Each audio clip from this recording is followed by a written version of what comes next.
राहुल पिछले 3-4 सालों से अपने शहर में होने वाली मैराथन में हिस्सा लेता था, लेकिन वह कभी भी रेस पूरा नहीं कर पाता था। पर इस बार वह बहुत एक्साइटेड था, क्योंकि पिछले कई महीनों से वह रोज सुबह उठकर दौड़ने की प्रैक्टिस कर रहा था और उसे पूरा भरोसा था कि वह इस साल की मैराथन रेस जरूर पूरी कर लेगा। देखते देखते मैराथन का दिन भी आ गया और धाए की आवाज के साथ रेस शुरू भी हो गई। बाकी धावकों की तरह राहुल ने भी दौड़ना शुरू किया।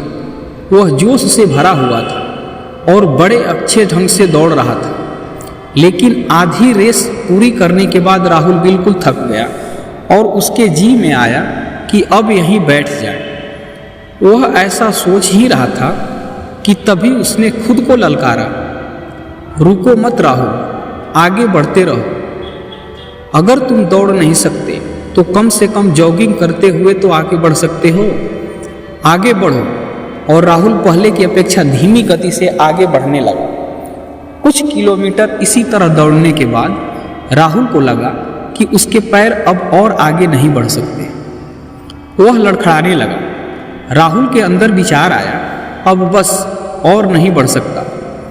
लेकिन एक बार फिर राहुल ने खुद को समझाया, रुको मत राहुल, अगर तुम जॉगिंग नहीं कर सकते तो कम से कम तुम चल तो सकते हो, चलते रहो। राहुल अब जॉगिंग करने की बजाय धीरे धीरे लक्ष्य की ओर बढ़ने लगा। बहुत से धावक राहुल से आगे निकल चुके थे और जो पीछे थे वे भी अब आसानी से उसे पार कर रहे थे। राहुल उन्हें आगे जाने देने के अलावा कुछ नहीं कर सकता था।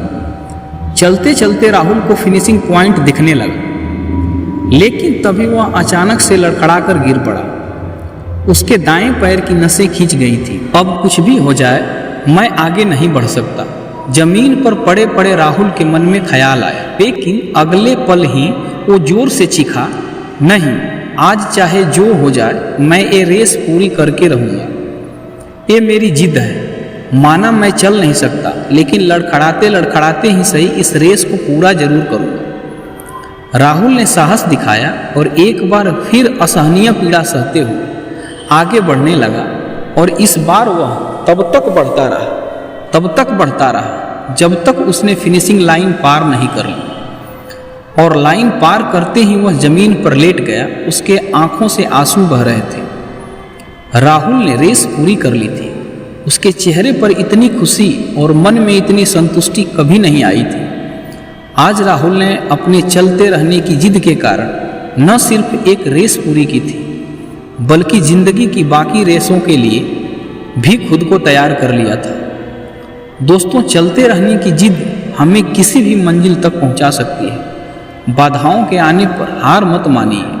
ना चाहते हुए भी कई बार कंडीशन ऐसी हो जाती है कि आप बहुत कुछ नहीं कर सकते, पर ऐसी कंडीशन को कुछ भी ना करने का बहाना मत बनाइए। एकदम से रुकिए नहीं, थोड़ा थोड़ा ही सही आगे तो बढ़िए। और जब आप ऐसा करेंगे तो राहुल की तरह आप भी अपनी जिंदगी की रेस जरूर पूरी कर पाएंगे और अपने अंदर उस खुशी, उस संतुष्टि को महसूस कर पाएंगे जो सिर्फ चलते रहने की जिद से आती है। धन्यवाद।